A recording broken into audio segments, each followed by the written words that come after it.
UP चुनाव को लेकर पूर्वांचल में जबरदस्त हलचल है और 4 दिन बाद यानी कि 16 नवंबर को पीएम मोदी पूर्वांचल दौरे पर आने वाले हैं। प्रधानमंत्री के दौरे से पहले आज वाराणसी में बीजेपी की एक अहम बैठक भी होने जा रही है और इस बैठक में कौन कौन पहुंच रहे हैं और क्या है बैठक का एजेंडा, देखिए हमारे वरिष्ठ संवाददाता पंकज झा की रिपोर्ट।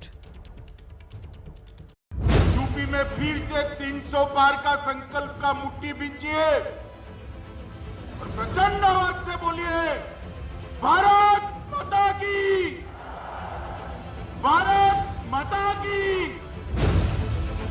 मिशन यूपी पर बीजेपी के चाणक्य आज पूर्वांचल को साधने का बनाएंगे प्लान। मुझे विश्वास है 2022 में फिर से हम 300 पार करने वाले हैं। गृह मंत्री अमित शाह आज 2 दिन के यूपी दौरे पर बाबा विश्वनाथ की नगरी काशी पहुंच रहे हैं। मकसद है काशी के जरिए पूर्वांचल में बीजेपी की जीत की पटकथा लिखना। अमित शाह आज शाम 5 बजे वाराणसी के बाबतपुर एयरपोर्ट पहुंचेंगे और फिर वहां से सीधे बड़ा लालपुर के हस्तकला संकुल पहुंचकर चुनाव पर बड़ी बैठक करेंगे। अमित शाह के दौरे को लेकर प्रदेश संगठन ने भी बड़ी तैयारी की है। पूरे शहर को दुल्हन की तरह सजाया गया है। कार्यक्रम स्थल, यात्रा मार्ग और प्रमुख चौराहों पर 5000 से ज्यादा झंडे और 1000 से ज्यादा होर्डिंग लगाई गई है। हस्तकला संकुल में होने वाली बैठक में अमित शाह के साथ सीएम योगी भी शामिल होंगे। यूपी में बीजेपी के चुनाव प्रभारी और केंद्रीय मंत्री धर्मेंद्र प्रधान भी बैठक में होंगे। खास बात यह है कि शाह की बैठक में करीब 700 नेताओं को बुलाया गया है। इन 700 लोगों में से 403 यूपी के विधानसभा सीटों के प्रभारी हैं। प्रभारियों से मिले फीडबैक के आधार पर ही उम्मीदवारों के नाम पर चर्चा भी होगी। पूर्वांचल में मंडल और मंदिर दोनों है। इस बैठक से अमित शाह की कोशिश ये होगी कि सामाजिक समीकरणों को साधा जाए, क्योंकि पूर्वांचल पिछड़ी जातियों वाला इलाका भी है और इसीलिए बीजेपी ने राजभर से समझौता किया था, जो इस बार छिटक कर साइकिल पर जा बैठे हैं। हालांकि पूर्वांचल में जातियों का समीकरण साधने के लिए बीजेपी ने छोटे दलों से गठबंधन किया है। बीजेपी का अनुप्रिया पटेल की अपना दल के साथ पहले से गठबंधन है। अनुप्रिया पटेल की कुर्मी वोट पर पकड़ है।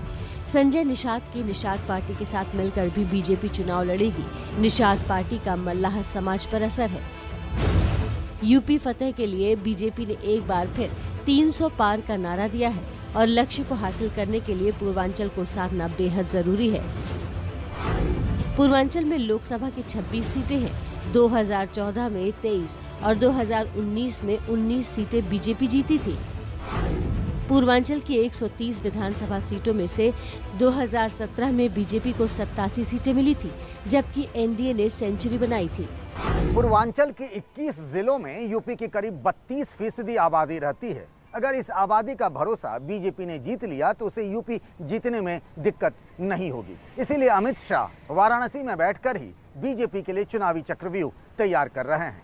2014, 2017 और 2019 के चुनावों में अमित शाह की राह ही बीजेपी के लिए लकी रहा है। 2022 का चुनाव जीतकर वो ये साबित करना चाहते हैं कि बीजेपी के असली चाणक्य वही हैं। काशी दौरे के बाद कल अमित शाह आजमगढ़ में राज्य विश्वविद्यालय का शिलान्यास करेंगे और उसके बाद बस्ती में सांसद खेल महाकुंभ का शुभारंभ करेंगे।